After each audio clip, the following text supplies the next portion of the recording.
Welcome to स्टडीनेटिक। मैं हूं पूजा मेहता और यहाँ पर क्लास 11th की हम अकाउंट्स पढ़ रहे हैं जिसमें हम फाइनेंशियल स्टेटमेंट के चैप्टर को कवर कर रहे हैं। आज जो मैं पढ़ाने वाली हूँ वो है इलिस्ट्रेशन नंबर 23। इससे पहले के इलिस्ट्रेशंस में सारे करवा चुकी हूँ, मेरी प्लेलिस्ट में जंप कर लो और वहाँ जाकर सारे इलिस्ट्रेशन देख लो। इलिस्ट्रेशन के अलावा इसके जो प्रीवियस चैप्टर्स हैं यदि वो देखना चाहते हो तो उसके लिए भी मेरी प्लेलिस्ट में चले जाओ और वहाँ से अच्छे से पढ़ाई कर लो। ठीक है, तो अब हम स्टार्ट करते हैं, लेकिन उससे पहले प्लीज़ प्लीज़ प्लीज़ मेरे चैनल को ज़रूर सब्सक्राइब कर देना, लाइक कमेंट जो मन हो वो डाउट पूछ लेना। चलिए स्क्रीन पर क्वेश्चन नहीं, इलिस्ट्रेशन नंबर 23 देखिए। यहाँ पर क्या दिया है, from the following balance extract from the book of Hari on 31 March 2021 prepare the trading and P&L account and balance sheet. खूब बड़ा सा क्या दिया हुआ है, ट्रायल बैलेंस दिया है। नीचे क्या दिया हुआ है, stock at cost and was 37,500 against its realisable value is 35,000। यहाँ पर स्टॉक जो है वो 37,500 का है, लेकिन उसकी जो मार्केट वैल्यू है वो कम है। तो भैया उसका एडजस्टमेंट कैसे करेंगे, देखेंगे हम आगे जब क्वेश्चन सॉल्व करेंगे। तो चलिए सबसे पहले तो मैं क्या बना देती हूँ, ट्रेडिंग एंड P&L अकाउंट। तो trading and P&L account format तो अभी तक हमें आ ही गया है, किस तरीके से बनाना है, ऐसे हम फॉर्मेट बना लेंगे। पर्टिकुलर्स अमाउंट, पर्टिकुलर्स अमाउंट और डेबिट एंड क्रेडिट लिख देंगे। ठीक है, जिसका भी है ट्रेडिंग एंड P&L अकाउंट, ठीक है, उसका नाम भी लिख देना चाहिए। P&L account of Hari, year ended 31 मार्च 2021। मतलब अच्छे से बनाइएगा पूरे फॉर्मेट के साथ। ठीक है, चलिए अब सबसे पहले यहाँ पर हम क्या लिखेंगे, ओपनिंग स्टॉक को लिख देंगे। तो मैं यहाँ पर लिख देती हूँ 2 ओपनिंग स्टॉक। कितना दिया है ओपनिंग स्टॉक, 96,000 लिख दिया। उसके बाद वेजेस एंड सैलरी दी हुई है, ये भी क्या है, एक डायरेक्ट एक्सपेंसेस है। तो मैं यहाँ पर क्या लिख दूंगी, 2 वेजेस एंड सैलरी। कितना, 32,000। देखिए बच्चों, लेकिन एक चीज़ ध्यान रखिएगा, वैसे ओपनिंग स्टॉक लिखने के बाद कोशिश कीजिए कि 2 परचेज ही लिखें, चाहे वो कितना ही नीचे दिया हो, लेकिन आप 2 परचेज लिखें। इससे होगा क्या ना कि परचेज की वैल्यू है वो क्लियरली शो हो जाएगी। यदि कोई परचेज रिटर्न होगा तो वो भी क्लियर शो हो जाएगा। यहाँ पर नेक्स्ट क्या दिया हुआ है, परचेज। कहाँ पर दिया है परचेज, लेस रिटर्न, इसमें डायरेक्ट ही दिया हुआ है परचेज लेस रिटर्न। ठीक है, कितना अमाउंट है, 1,18,000। ठीक है मैडम। उसके बाद दिया है कमीशन ऑन परचेज, ये भी कहाँ पर आएगा, ट्रेडिंग अकाउंट में ही आएगा। ऑन परचेज कितना अमाउंट दिया है, कमीशन ऑन परचेज 2,000। क्लियर। और देखिए क्या दिया हुआ है,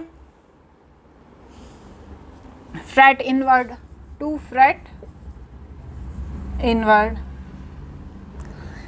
कितना दिया है, 3,000।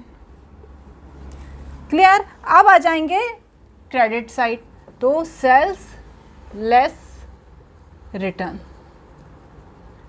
कितना दिया हुआ है, 2,49,000। क्लियर। इस तरह से यदि दिया होता है तो मतलब उसमें ऑलरेडी उन्होंने सेल्स रिटर्न को माइनस किया हुआ है। और उसके बाद बाय क्लोजिंग स्टॉक कितना है, 35,000। क्लियर। अब देखिए ग्रॉस प्रॉफिट आ रहा है कि ग्रॉस लॉस आ रहा है, जब हम इनको और इसको प्लस करेंगे तो आएगा 284,000। अब जब हम इसमें से इसको माइनस करेंगे तो क्या आएगा, 2 ग्रॉस प्रॉफिट।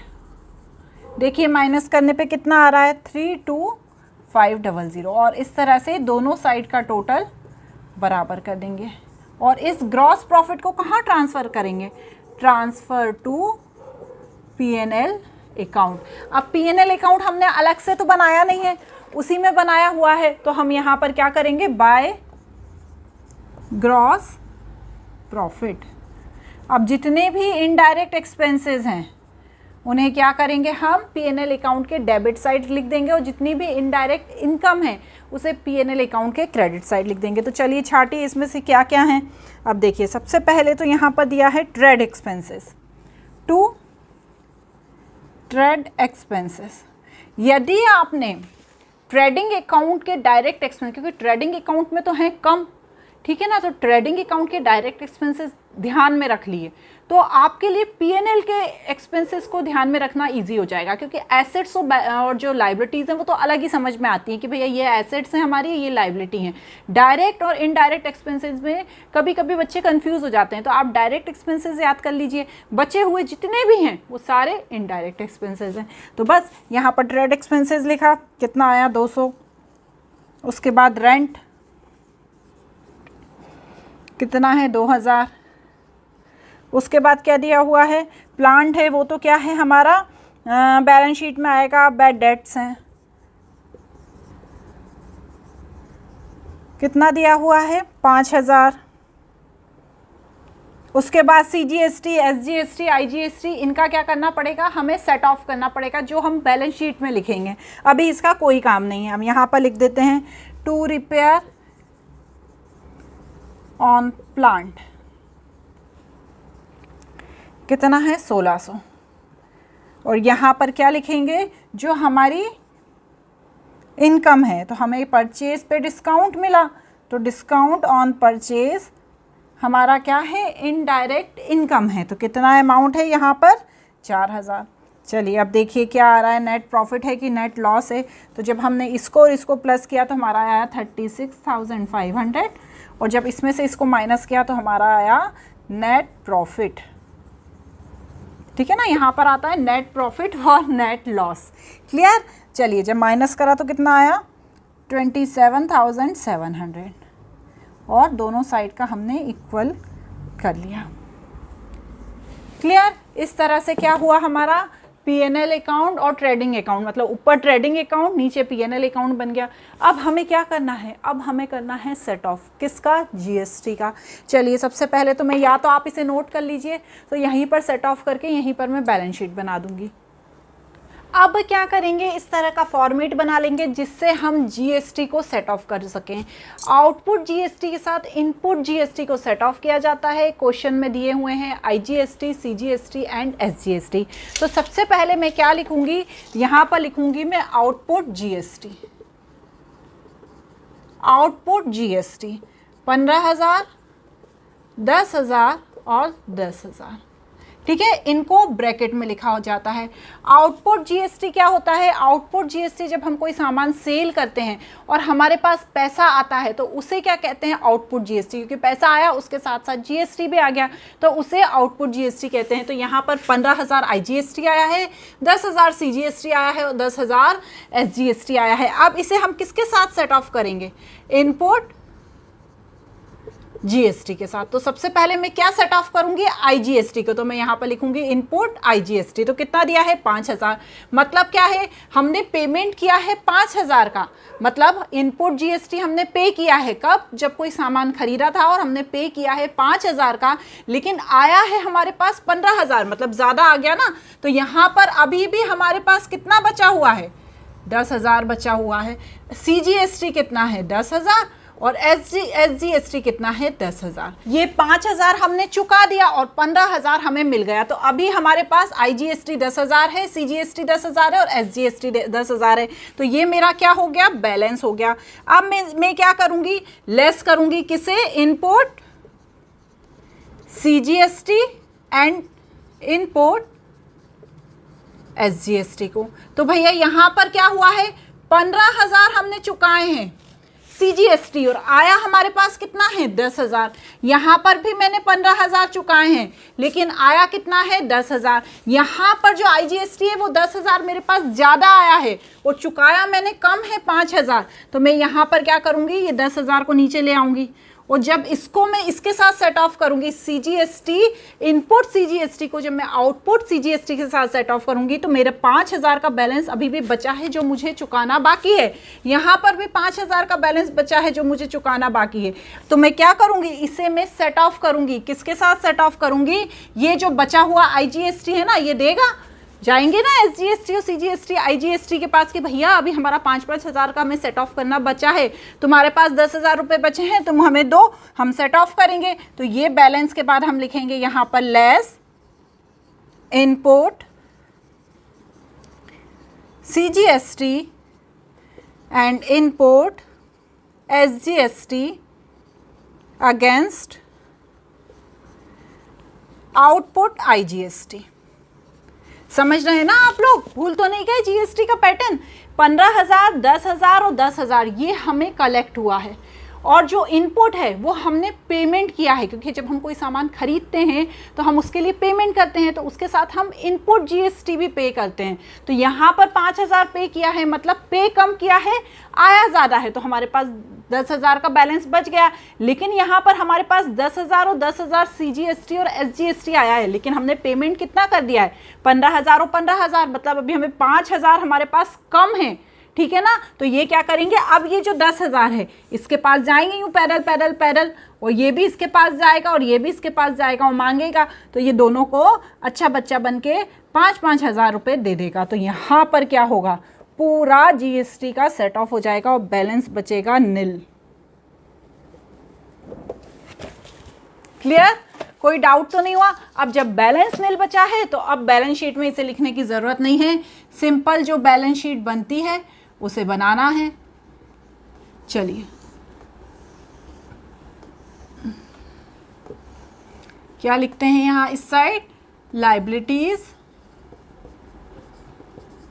अमाउंट, लाइबिलिटीज और अमाउंट, गलत लिख दिया, लाइबिलिटीज नहीं, यहाँ पर एसेट्स, एसेट्स। क्लियर। अब चलिए जितने भी एसेट्स और लाइबिलिटीज़ हैं उनको हम लिखेंगे। तो यहाँ पर सबसे पहले तो मैं कैपिटल लिख दूंगी। तो मेरी कैपिटल कितनी दी हुई है, 50,000 दी हुई है, उसमें क्या प्लस कर दूंगी, नेट प्रॉफिट। कितना है नेट प्रॉफिट, 27,700 हमारा निकला था ना, हमने जो अभी ट्रेडिंग एंड पीएनएल अकाउंट बनाया था उसमें हमारा नेट प्रॉफिट निकला था। तो इसे मैं प्लस कर दूंगी, तो प्लस करने पे आया 77,700। अब इसमें से मुझे क्या माइनस करना है, इसमें से मुझे दो चीज़ें माइनस करनी है, एक इनकम टैक्स और एक ड्राइंग। तो मैं माइनस कर दूंगी इनकम टैक्स एंड ड्राइंग, ठीक है ना, क्योंकि ये कैपिटल में से चुकाया है। तो यहाँ पर है 5,500 एंड 6,500। जब इन दोनों को माइनस करेंगे तो आ जाएगा हमारा 65,700। क्लियर। अब क्या बचा है, देखिए अब बचा है यहाँ पर आएगा प्लांट। देखिए प्लांट कितना दिया है, 20,000 दिया है। उसके बाद क्या दिया हुआ है, ढूंढिए आप। उसके बाद दिए हुए हैं डेटर्स। डेटर्स कितने दिए हुए हैं, 40,000। उसके बाद क्या दिया हुआ है, बिल्स पेबल। तो बिल्स पेबल तो भैया हमारी लाइबिलिटी है ना, तो यहाँ पर लिख दूंगी मैं बिल्स पेबल। कितना दिया है बिल्स पेबल, देखिए 5,000 है। उसके बाद लोन भी हमारी लाइबिलिटी है, लोन कितना है, 9,000 है। उसके बाद भैया क्रेडिटर भी हमारी लाइबिलिटी है, कितने हैं, 23,300। उसके बाद क्या बचा हुआ है, बिल रिसीवेबल। कितना है बिल रिसीवेबल, 6,000। देखिए और क्या दिया है, स्टॉक। स्टॉक का भैया ध्यान से ये समझिए कि स्टॉक की जो हमारे पास स्टॉक पड़ा है उसकी वैल्यू है ज़्यादा, लेकिन मार्केट वैल्यू है उसकी कम। तो यहाँ पर जो अमाउंट कम होता है ना उसे लिखते हैं। यदि स्टॉक का अमाउंट कम दिया होता और मार्केट वैल्यू ज़्यादा दी होती तो हम स्टॉक का अमाउंट लिखते। लेकिन यदि यहाँ पर इस क्वेश्चन में क्या दिया है, मार्केट वैल्यू है कम और स्टॉक का अमाउंट है जो ज़्यादा है, तो हम यहाँ पर मार्केट वैल्यू लिखेंगे। क्लियर। तो मैं यहाँ पर लिख देती हूँ स्टॉक एट एंड 35,000 और cash in hand and bank